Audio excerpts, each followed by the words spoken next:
முன்னாள் அமைச்சர் ரவி கருணாநாயக்கு இன்று யாழ்ப்பாணத்துக்கு விஜயம். மக்களுக்கு சேவையாற்றக்கூடிய ஜனாதிபதி ஐக்கிய தேசிய கட்சியில் பாலித ரங்கே பண்டார தெரிவிப்பு. சர்வதேச முதலீட்டாளர்களுக்கும் இலங்கை அதிகாரிகளுக்கும் இடையில் பேச்சுவார்த்தை. 12 தமிழ் அரசியல் கைதிகளை விரைவாக விடுதலை செய்ய வேண்டும் கோபகன் வலியுறுத்து. வவுனியா சிறைச்சாலை தொடர்பில் வெடுக்குநாரிமலையில் கைதானவர்கள் வெளியிட்ட அதிர்ச்சி தகவல்கள். கோட்டாபயவே பொறுப்பை ஏற்க வேண்டும் ஃபெசில் சாடல். வெடுக்குநாரிமலை விவகாரத்தில் இந்தியா மௌனம் காக்கக்கூடாது சரவணபவன். சபாநாயகருக்கு எதிரான நம்பிக்கையில்லா பிரேரணை பாராளுமன்றத்தில் தோற்கடிப்பு. IMF இடமிருந்து இலங்கைக்கு கிடைக்கவுள்ள $337 மில்லியன். புலம்பெயர் உறவுகளின் முதலீடுகளை வரவேற்கும் வடக்கு ஆளுநர். வடக்கின் கடற்தொழிலாளர்களினது உணர்வுகளை எப்போது மதிப்பவன் அமைச்சர் டாக்லஸ் தெரிவிப்பு. தரமற்ற மருந்து கொள்வனவு சுகாதார அமைச்சு எடுத்த அதிரடி தீர்மானம்.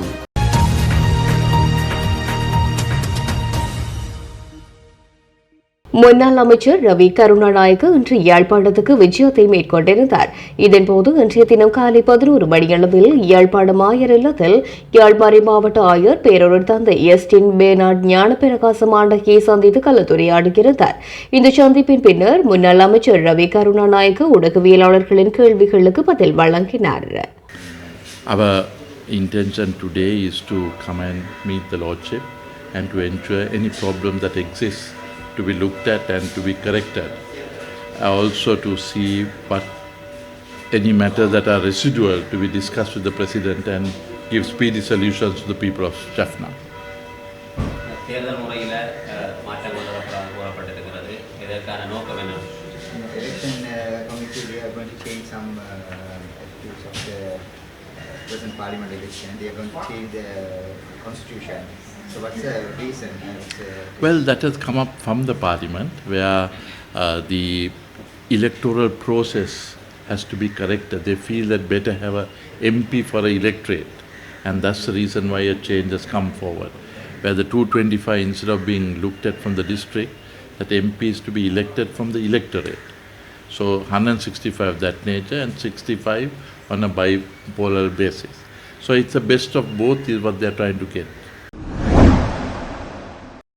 மக்களுக்கு சேவையாற்றக்கூடிய ஜனாதிபதி ஐக்கிய தேசிய கட்சியிலேயே உள்ளதாக ஐக்கிய தேசிய கட்சியின் பொதுச் செயலாளர் பாலித ரங்கே பண்டார தெரிவித்தார். ஐக்கிய தேசிய கட்சியின் மட்டக்களப்பு மாவட்டத்தின் 3 தொகுதிகளுக்கான 43 வட்டார அமைப்பாளர்களுக்கான நியமனம் வழங்கி வைக்கும் நிகழ்வானது இன்றைய தினம் மட்டக்களப்பில் இடம்பெற்றது. மட்டக்களப்பு பொது நூலக கேட்போர் கூடத்தில் கட்சியின் கல்குடா பட்டிருப்பு தொகுதி அமைப்பாளர்களான எஸ் சுதர்ஷனன் கலாநிதி முசாமில் ஆகியோர்களின் தலைமையில் இடம்பெற்ற நிகழ்வில் ஐக்கிய தேசிய கட்சியின் பொதுச் செயலாளர் பாலித ரங்கே பண்டார கலந்து கொண்டார். இதன்போது அமைப்பாளர்களுக்கான நியமனங்களை வழங்கி வைத்துள்ளதுடன் கட்சியின் செயற்பாட்டாளர்களுடன் கலந்துரையாடலிலும் ஈடுபட்டார். ஐக்கிய தேசிய கட்சியின் ஸ்ரீகொத்த வடக்கு மற்றும் கிழக்கிற்கு பொறுப்பாளராக உள்ள திருமதி துஷாரி பெரேரா உள்ளிட்ட தொகுதி அமைப்பாளர்கள், மாவட்ட பிரதேச செயற்பாட்டாளர்கள், முன்னாள் பிரதேச சபை உறுப்பினர்கள், முன்னிய தேர்தல்களின் வேட்பாளர்களாக களமிறங்கியவர்கள் உள்ளிட்ட கட்சியின் ஆதரவாளர்கள் பலரும் கலந்து கொண்டிருந்தனர். இங்கு கட்சியின் பொதுச் செயலாளர் கருத்துரைக்கையில் எமது ஜனாதிபதியின் சொல்லியிருந்தார், எமது கட்சியை வளர்த்து செல்லக்கூடிய உறுப்பினர்களை சேர்த்து எமது கட்சியை வளப்படுத்துங்கள் என்று. அதற்கு அமைவாகவே நாம் கட்சியை வளர்த்தெடுப்பதற்கான இவ்வாறான முன்னெடுப்புகளை மேற்கொண்டு வருகின்றோம். 3 தொகுதிகளுக்கு முதலில் 3 பேரை நியமித்தோம். தற்போது 43 பேரை நியமித்துள்ளோம்.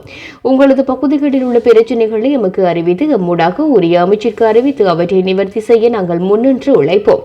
இன்று கட்சியினால் நியமிக்கப்படுபவர்கள் ஊரில் சென்று சண்டித்தனம் காட்டக்கூடாது, மண்கொள்ளையில் ஈடுபடக்கூடாது, மக்களுக்காக செயற்பட வேண்டும். நீங்கள் தற்போதிலிருந்து நிர்வாகிகளாக மாறுகின்றீர்கள். முதலாவதாக ஜனாதிபதி தேர்தலே இடம்பெறவுள்ளது. ஒரு சிலர் ஊடகங்களுக்கு முன்வந்து சொல்கின்றார்கள் பாராளுமன்ற தேர்தல் இடம்பெற வேண்டும் என்று. ஆனால் முதலில் ஜனாதிபதி தேர்தலே இடம்பெற வாய்ப்பு உள்ளது. அது மட்டுமல்லாது ஜனாதிபதி சொல்லியிருக்கின்றார் முதலில் ஜனாதிபதி தேர்தலே இடம்பெறும் என்று.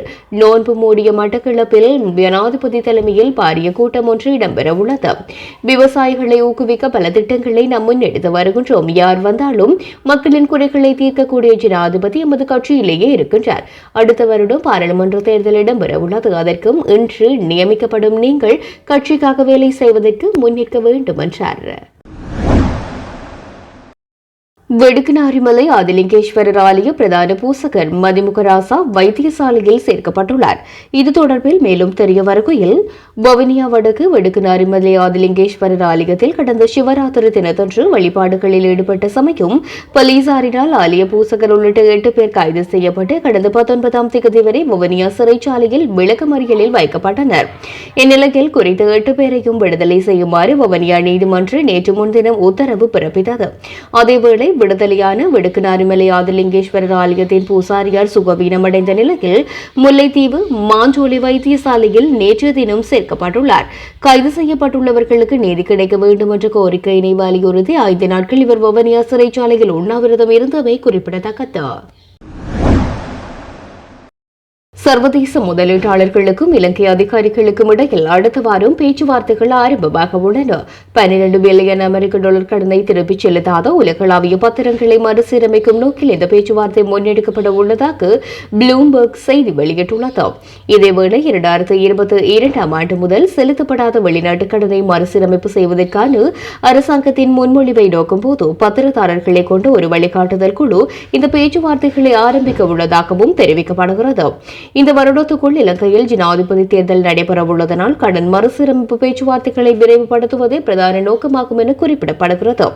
கடந்த மாதத்தின் நடுப்பகுதியில் தனியார் கடன் வழங்குநர்களுடன் புதிய கடன் மறுசீரமைப்பு முன்மொழிவை இலங்கை சமர்ப்பித்துள்ளமை குறிப்பிடத்தக்கது. எந்தவிதமான விசாரணைகளுமின்றி 29 வருடங்களாக சிறை வைக்கப்பட்டுள்ள 12 தமிழ் அரசியல் கைதிகளும் உடனடியாக விடுதலை செய்யப்பட வேண்டும் என குரலற்றவர்களின் குரல் அமைப்பின் ஒருங்கிணைப்பாளர் கோமகன் கோரிக்கை விடுத்துள்ளார். இன்றைய தினம் யாழ் ஊடக மையத்தில் இடம்பெற்ற ஊடகவியலாளர் சந்திப்பில் அவர் இதனை தெரிவித்திருக்கிறார்.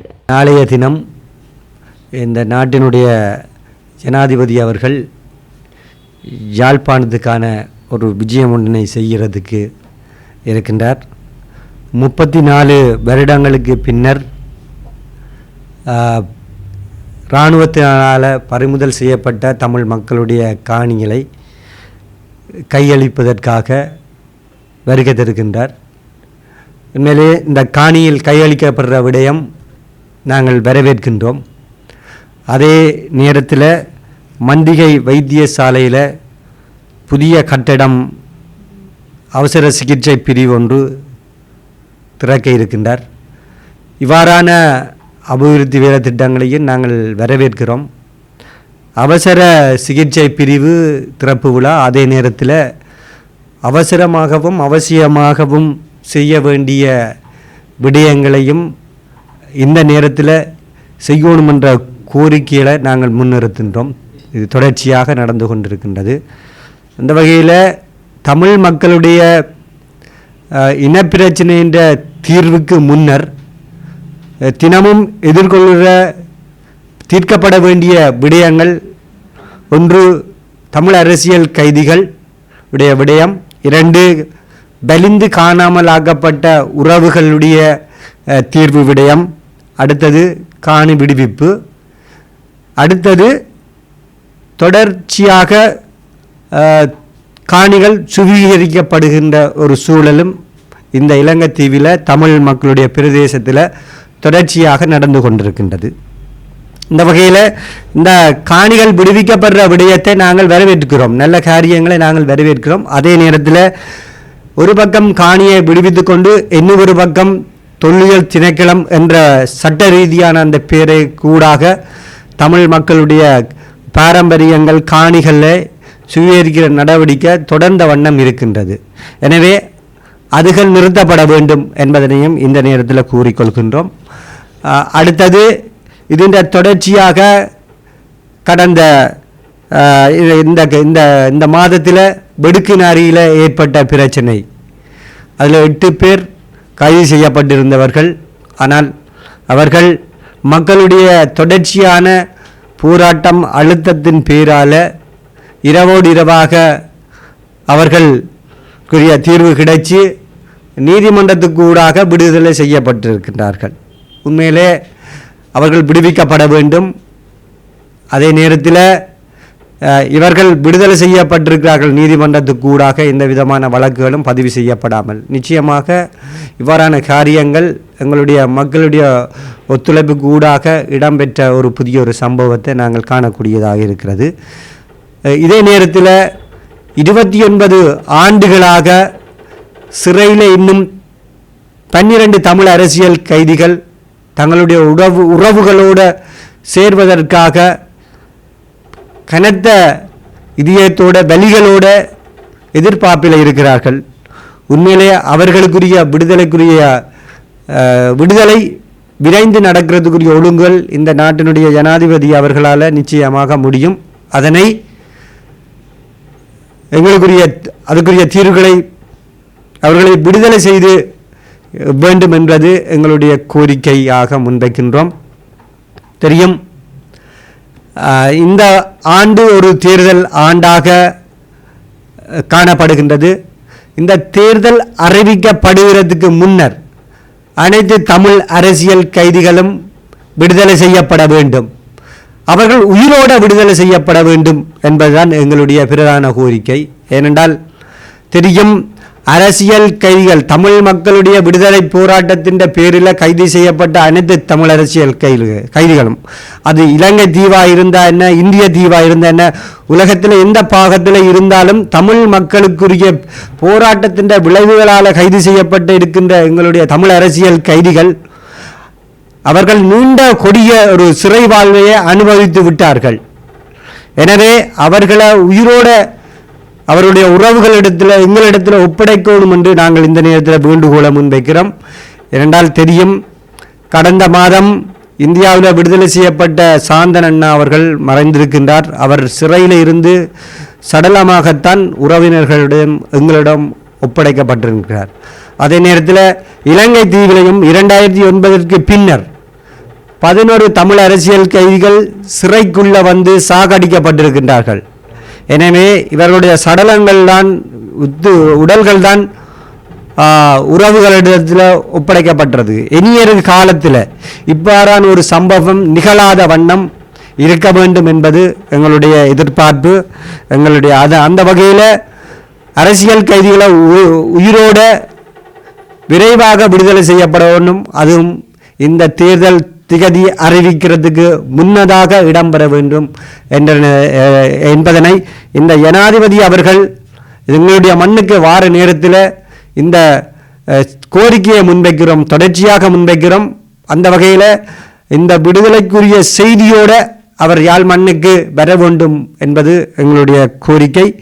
அதே நேரத்தில் கடந்த ஜனவரி மாதம் தை மாதத்தில் வடக்குக்கான விஜயம் ஒன்றினை மேற்கொண்டிருந்த ஜனாதிபதி அவர்களிடத்தில் எங்களுடைய வடக்கு கிழக்கை சேர்ந்த சிவில் அமைப்புகள் ஒன்றிணைந்து அரசியல் கைதிகளை விடுதலை செய்யப்பட வேண்டும். அதே நேரத்தில் நீண்ட காலமாக, அதாவது 15 ஆண்டுகளாக சிறையில் இருந்து விடுதலையாகி அவருக்குரிய தண்டனை தண்டனை ஒத்திவைக்கப்பட்ட சிறை தண்டனை வழங்கி விடுதலை செய்யப்பட்ட சத்தியலீலா என்பவருக்கு வழங்கப்பட்ட தண்டனை போதாது என்று கூறி சட்டமாதிரி திணைக்களம் அவருக்கான மேல்முறையீடு செய்து அவருக்கு கடந்த 2023 ஜனவரி மாதம் மரண தண்டனை வழங்கியிருந்தது. ஆனால் கடந்த ஜனாதிபதி வருட நேரத்தில் அவருடைய விடுதலைக்குரிய கோரிக்கையை முன்வைத்திருந்த நாங்கள் சிவில் அமைப்புகள் அனைத்தும் இணைந்து அந்த நேரத்தில் கௌரவ அமைச்சர் டக்ளஸ் தேவானந்தா அவர்கள் கூறியிருந்தார், அவருக்குரிய விடுதலைக்குரிய ஒழுங்குகளை தான் செய்து தருவதாக. நாங்கள் அவருடைய வாக்குறுதிகளை நம்பி இன்னும் எதிர்பார்ப்பில் இருக்கிறோம். இந்த எதிர்பார்ப்பு ஒரு காணல் நீராகிவிடக்கூடாது என்பதனையும் இந்த நேரத்தில் நாங்கள் நினைவூட்ட விரும்புகின்றோம். எனவே இந்த விடய பரப்பில் பிரதானமாக தமிழ் மக்கள் எதிர்கொள்கிற இந்த விடயத்தில் தமிழ் அரசியல் கைதிகளுடைய விடுதலை, அவர்கள் உடனடியாக விடுவிக்கப்பட வேண்டும் என்பது எங்களுடைய நிலைப்பாடு. நன்றி, வணக்கம். வவுனியா விளக்குமறியல் சிறைச்சாலையில் கொள்ளளவை விட 3 மடங்கான கைதிகள் அடைக்கப்பட்டுள்ளதுடன் அதை வதை முகாமை விட மோசமானது என்று விடுக்குநாரிமலையில் கைது செய்யப்பட்டு விடுதலை செய்யப்பட்டவர்கள் தெரிவித்துள்ளனர். சிறைச்சாலை சூழல் என்பது நாங்கள் நேரடியாக கண்ட விடயமாக இருக்கிற காரணத்தால் சில விடயங்களை வெளிப்படுத்த வேண்டும். அங்கே இருக்கின்ற சிறைச்சாலை நிலவரம், அங்கே இருக்கின்ற கைதிகளுடைய நிலவரம் தொடர்பாகவும் பல்வேறு விடயங்களை நாங்கள் நேரிலே கண்டிருக்கிறோம். 13 நாட்கள் அங்கே இருக்கின்ற போது நாங்கள் கண்ட விடயங்கள் உண்மையிலே வவுனியா சிறைச்சாலை என்பது சிறைச்சாலை என்பதை தாண்டி ஒரு வதை முகாம் என்று சொல்லலாம். அரசாங்கத்தினுடைய திட்டமிட்ட ஒரு செயற்பாடாகத்தான் நாங்கள் அதை பார்க்கின்றோம். காரணம், எந்த ஒரு அடிப்படை வளங்களும் மற்ற அந்த சிறைச்சாலை காணப்படுகின்றது. 200 பேருக்கு உட்பட்ட கைதிகள் விளக்கமறியலிலே அல்லது அங்கே இருக்கக்கூடிய வாய்ப்புகள் இருந்தும் தற்போது 586க்கு மேற்பட்டவர்கள், செவ்வாய்க்கிழமை வரை 586க்கு மேற்பட்டவர்கள் அங்கே இருக்கின்றார்கள். அப்படின்னு சொன்னால் 3 மடங்கு கைதிகளை அங்கே வைத்திருக்கின்றார்கள் என்பது மிக மோசமான ஒரு விடயம். உண்மையிலே சிறையிலே தண்டனைக்குரிய குற்றங்களை செய்பவர்கள் அங்கே தனிமைப்படுத்தப்பட்டு அவர்களுடைய அடிப்படை விடயங்கள், சுதந்திரமான நடமாட்டங்கள் மட்டுப்படுத்தப்பட்டு அந்த விடயங்கள் மூலம் அவர்கள் தண்டிக்கப்படுவதுதான் உண்மையான தண்டனை. ஆனால் எந்த ஒரு அடிப்படை விஷயம் என்று சொல்லப்படுகின்ற உணவு, உடை, உரைகள் கூட அங்கே இல்லாத ஒரு சூழல் நிலவுகின்றது. தண்ணி வசதி மிக மோசமாக இருக்கின்றது. 586 பேருக்கும் கிட்டத்தட்ட ஒரு 10 அடி 12 அடி நீளமான ஒரே ஒரு நீர்த்தொட்டி தான் இருக்கின்றது. அந்த நீர்த்தொட்டி கூட தொடர்ந்து இயங்குவதில்லை. 3 வாளி தண்ணீர் தரப்படும். அதன் பின்னர் சவுக்காரம் விட்டு 3 வாளி தண்ணீர் குடிக்க தருவார்கள். அந்த 6 வாளி தண்ணிக்காகவும் சென்ற மடத்தியாளங்களுக்கு மேலே காத்திருக்க வேண்டிய சூழல் இருக்கின்றது.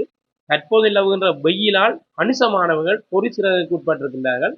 மிக மோசமான சூழலை அங்கு நாங்கள் அவதானிக்கின்றோம்.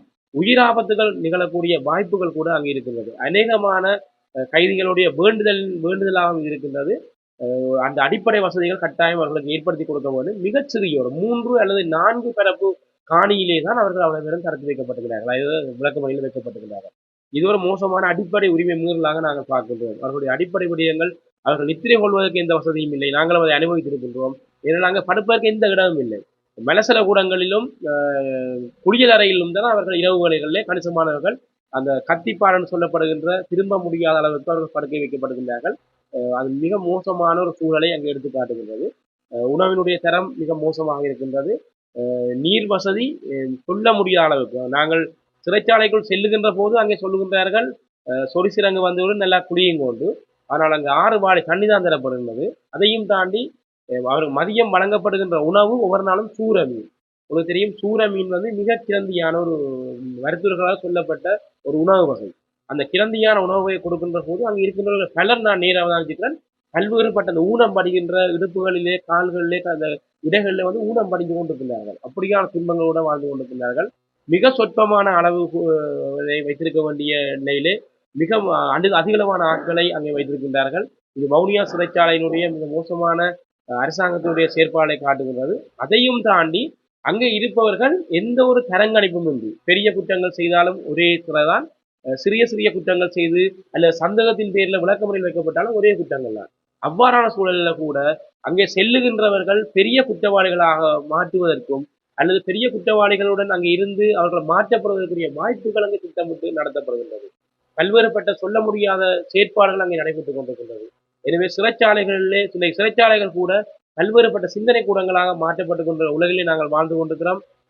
சிறைச்சாலையிலே சிறை கைதிகளை பல்வேறுபட்ட செயற்பாடுகளில் ஈடுபடுத்தக்கூடிய செயற்பாடுகள் நடைபெற்றுக் கொண்டிருக்கிறது. ஆனால் வவுனியா சிறைச்சாலை திட்டமிட்டு அரசாங்கத்தால் புறந்தள்ளப்பட்டு எந்த ஒரு அடிப்படை வசதிகளும் இல்லாமல் கைதிகளுடைய எண்ணிக்கை அதிகமாகிக் கொண்டிருக்கின்றது. அவர்கள் தொடர்ந்தும் குற்றம் செய்வதற்கான வாய்ப்புகளை சிறைச்சாலையுடைய சூழலை ஏற்படுத்துகின்றதா என்ற ஐயமும் எழுந்திருக்கின்றது.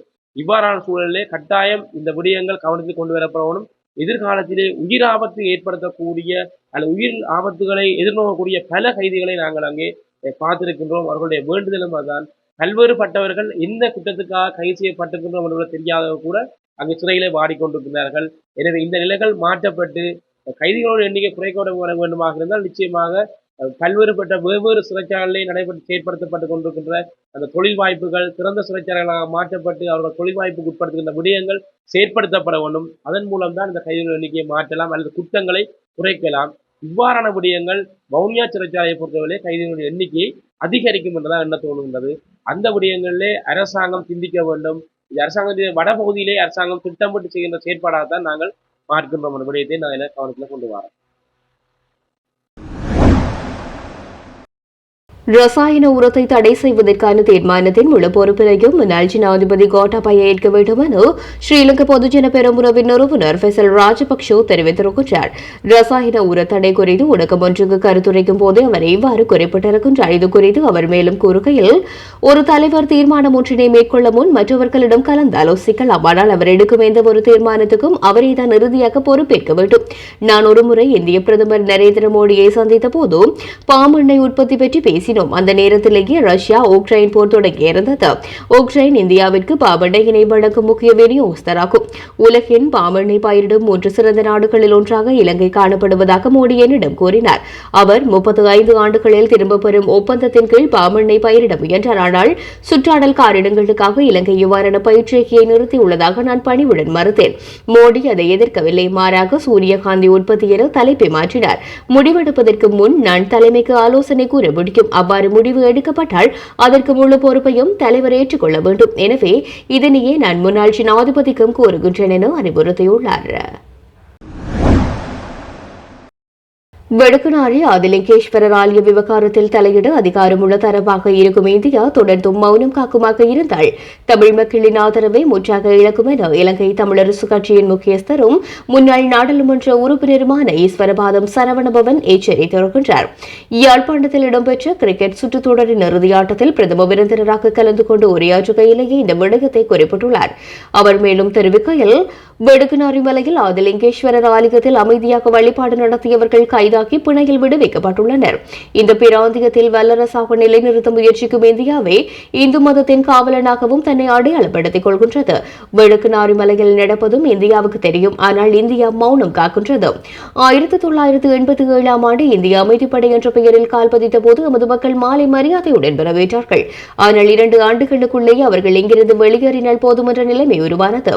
இதை யார் உருவாக்கியது? எமது மக்களிடம் வெறுப்பை அவர்களே சம்பாதித்துக் கொண்டார்கள்.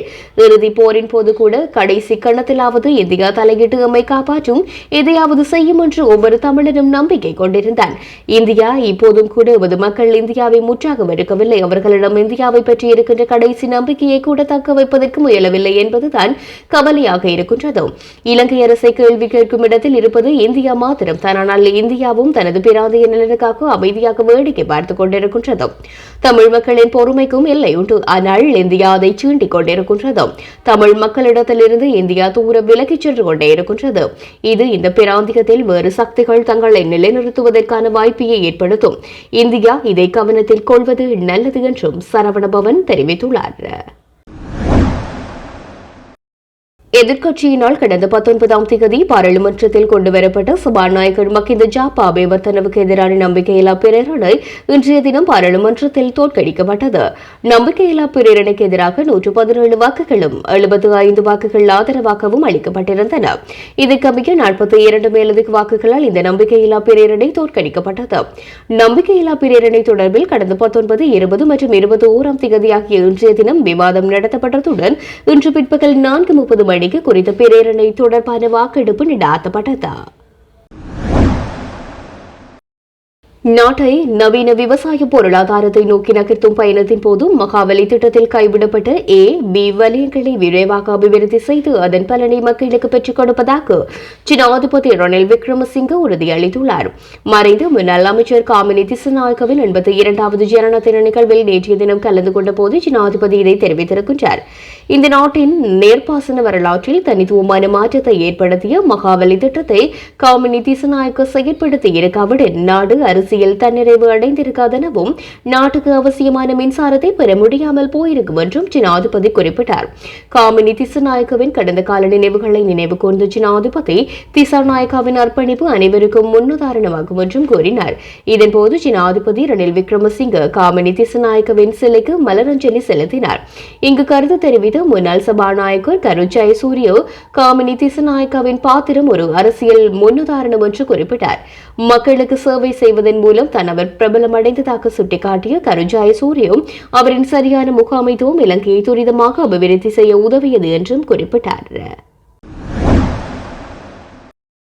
இலங்கைக்கான அடுத்த கட்ட திட்டம் தொடர்பில் இலங்கை சர்வதேச நாணய நிதியத்துடன் இணக்கப்பாட்டை எட்டியுள்ளதாக சர்வதேச நாணய நிதியம் தெரிவித்துள்ளது. சர்வதேச நாணய நிதியத்தின் நிறைவேற்று சபை அங்கீகாரம் அளித்ததும் இலங்கைக்கு 3வது கட்ட நிதியுதவியான $337 மில்லியன் கிடைக்கும் எனவும் சர்வதேச நாணய நிதியம் குறிப்பிட்டுள்ளது. இதேவேளை இலங்கையின் பொருளாதார திட்டங்கள் பலனளிக்க ஆரம்பித்துள்ளன எனவும் சர்வதேச நாணய நிதியம் சுட்டிக்காட்டியுள்ளது. இதுகுறித்து சர்வதேச நாணய நிதியம் மேலும் தெரிவித்துள்ளதாவது 4 வருட EFF ஆதரவு திட்டத்தின் 2வது மறு ஆய்வினை பூர்த்தி செய்வதற்காக பொருளாதார கொள்கைகள் குறித்து இலங்கையின் அதிகாரிகளும் சர்வதேச நாணய நிதியத்தின் பணியாளர்களும் இணக்கப்பாட்டினை எட்டியிருக்கின்றார்கள். இந்த மறு ஆய்வினை சர்வதேச நாணய நிதியத்தின் முகாமை அங்கீகரித்ததும் சர்வதேச நாணய நிதியத்தின் நிறைவேற்று சபை ஏற்றுக்கொண்டதும் இலங்கையால் $337 மில்லியன் பெற முடியும். நுண் பொருளாதார கொள்கை சீர்திருத்தங்கள் பலனளிக்க ஆரம்பித்துள்ளன. தற்போதைய சீர்திருத்தங்களை தொடர்வதும் ஆட்சி முறையில் காணப்படும் பலவீனங்களை அகற்றுவதும் ஊழலை அகற்றுவதும் இலங்கையின் பொருளாதாரத்தை நிரந்தர மீட்பு ஸ்திரத்தன்மை அனைவரையும் உள்ளடக்கிய வளர்ச்சி என்ற பாதையில் இட்டுச் செல்வதற்கும் அவசியமான விடயங்களாகும். சீர்திருத்த நிகழ்ச்சி நிரலை நடைமுறைப்படுத்துவதில் அதிகாரிகள் சிறந்த முன்னேற்றத்தை காண்பிக்கின்றனர். பாராட்டத்தக்க விளைவுகள் ஏற்பட்டுள்ளன. பணவீக்கம் மிக வேகமாக வீழ்ச்சியடைந்துள்ளது. அந்நிய செலாவணி கையிருப்புகள் வலுவான விதத்தில் அதிகரித்திருக்கின்றன. நிதியமைப்பின் ஸ்திரத்தன்மையை பேணும் அதேவேளை பொருளாதார வளர்ச்சிக்கான ஆரம்ப அறிகுறிகள் தென்படுகின்றன. குறிப்பிடத்தக்க நிதி சீர்திருத்தத்தை தொடர்ந்து பொது நிதி வலுவடைந்திருக்கின்றது. பொருளாதார நிலைமை படிப்படியாக வளர்ச்சி காண்கின்றது. உற்பத்தி, கட்டுமானம் மற்றும் சேவை துறைகளில் தொடர்ந்தும் வளர்ச்சி எட்டப்படுவதனை காணக்கூடியதாக இருக்கின்றது. 2022 செப்டம்பரில் 70% காணப்பட்ட பணவீக்கம் 2024 பிப்ரவரியில் 5.9% வீழ்ச்சியடைந்துள்ளது எனவும் தெரிவித்துள்ளது.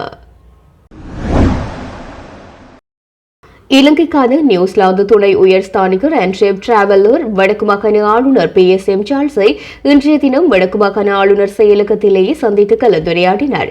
வடக்கு மாகாணத்தில் தற்போது முன்னெடுக்கப்பட்டு வரும் அபிவிருத்தி திட்டங்கள் தொடர்பில் இலங்கைக்கான நியூசிலாந்து துணை உயர்ஸ்தானிகர் ஆளுநரிடம் கேட்டறிந்து கொண்டார். மாகாணத்தின் கல்வி, பொருளாதார, வாழ்வியல் நிலை தொடர்பிலும் இதன்போது கலந்துரையாடப்பட்டது. வடக்கு மாகாணத்தில் முன்னெடுக்கப்படும் காணி விடுவிப்பு, மெல்குடியேற்றம், சுற்றுலாத்துறை அபிவிருத்தி போன்ற விடயங்கள் தொடர்பிலும் முதலீட்டு வலயங்களை ஸ்தாபித்தல் தொடர்பிலும் ஆளுநரால் தெளிவுபடுத்தப்பட்டது. அதுடன் புலம்பெயர் தேசத்து உறவுகளின் முதலீடுகளை வரவேற்பதாகவும் ஆளுநர் குறிப்பிட்டிருக்கின்றார். வடக்கின் கடற்தொழிலாளர்களது உணர்வுகளை நான் எப்போதும் மதிப்பவன் என தெரிவித்திருக்கின்ற அமைச்சர் டக்ளஸ் தேவானந்தா அவர்கள் முன்னெடுத்து வரும் உண்ணாவிரத போராட்டமும் வெற்றி கண்டிருக்கின்றது என தெரிவித்திருக்கின்றார். சபாநாயகர் மஹிந்த ஜாப்பா அபேவர்தனவுக்கு எதிராக எதிர்க்கட்சிகளால் கொண்டுவரப்பட்ட நம்பிக்கையில்லா பிரேரணை தொடர்பிலும் நாட்டில் நிலவும் சில பிரச்சினைகள் தொடர்பிலும் உரையாற்றும் போது அவர் இவ்வாறு தெரிவித்திருக்கின்றார். இது தொடர்பில் அவர் மேலும் கருத்துரைகையில் இந்திய இழுவை மடி வலை படகுகளின் எல்லை தாண்டியதும் அத்துமீறியதும் தடை செய்யப்பட்ட கடற்தொழில் உபகரணங்களை கொண்டு கடற்தொழில் முறைமையினாலும் பாதிக்கப்பட்டு வருகின்ற வடக்கு கடற்தொழிலாளர்களின் நிலைமைகளை உலகுக்கு எடுத்துக்காட்டும் வகையில் யாழ்ப்பாணம் மாவட்ட கடற்தொழிலாளர்கள் முன்னெடுத்து வரும் உண்ணாவிரத போராட்டமானது இன்று 3வது நாளாகவும் தொடர்கின்றது. இந்த விடயம் தொடர்பில் நாங்கள் சட்ட ரீதியான நடவடிக்கைகளை மேற்கொண்டு வருகின்றோம். நேற்றும் கூட யாழ்ப்பாணத்திலே 3 இந்திய இழுவைமடி படகுகள் கடற்படையினரால் பிடிக்கப்பட்டு 25 பேர் கைது செய்யப்பட்டார்கள். மன்னாரில் 2 படகுகள் பிடிக்கப்பட்டு 7 பேர் கைது செய்யப்பட்டார்கள். அதே நேரம் தமிழ்நாடு மற்றும் பாண்டிச்சேரி மாநிலங்களின் கடற்தொழில் துறை சார்ந்த அமைச்சர்கள் இந்திய இழுவைமடி வலை படகுகளின் பிரச்சினை தொடர்பில் என்னுடன் கதைத்து வருகின்றார்கள். அதேபோல் இம்மாநிலங்களை சேர்ந்த முதலமைச்சர்களும் என்னுடன் தொடர்பு கொண்டு வருகின்றனர். முதலமைச்சர்களை சந்தித்து கலந்துரையாடுவது தொடர்பிலும் ஒரு சூழல் உருவாக்கி வருகின்றது. அவர்கள் இந்திய இழுவைமடி வலை படகுகளின் மூலமான பாதிப்புகளை உணர்ந்து கொண்டிருப்பதாகவே தெரிய வருகின்றது. எனவே பேச்சுவார்த்தைகள் மூலம் ஒரு சுமூகமான தீர்வினை எட்ட முடியும் என நான் எதிர்பார்க்கின்றேன். இதே நேரம் வடக்கின் கடற்தொழிலாளர்களது உணர்வுகளை நான் எப்போதும் மதிப்பவன். அவர்களது போராட்டங்களை நான் விளங்கிக் கொள்கின்றேன். இதே நேரம் வடக்கின் கடற்தொழிலாளர்களது உணர்வுகளை நான் எப்போதும் மதித்துக் கொண்டு அவர்களது போராட்டங்களை நான் விளங்கிக் கொள்கின்றேன். அவர்களது போராட்டங்கள் சிறந்த பயன்களை தந்திருப்பதாகவே நான் கருதுகின்றேன். தற்போது அவர்களது உண்ணாவிரத போராட்டமும் வெற்றி கண்டிருக்கின்றது. எனவே உண்ணாவிரத போராட்டத்தை கைவிடுமாறு நான் அவர்களிடம் அன்பாக கேட்டுக் கொள்கின்றேன் என தெரிவித்தார்.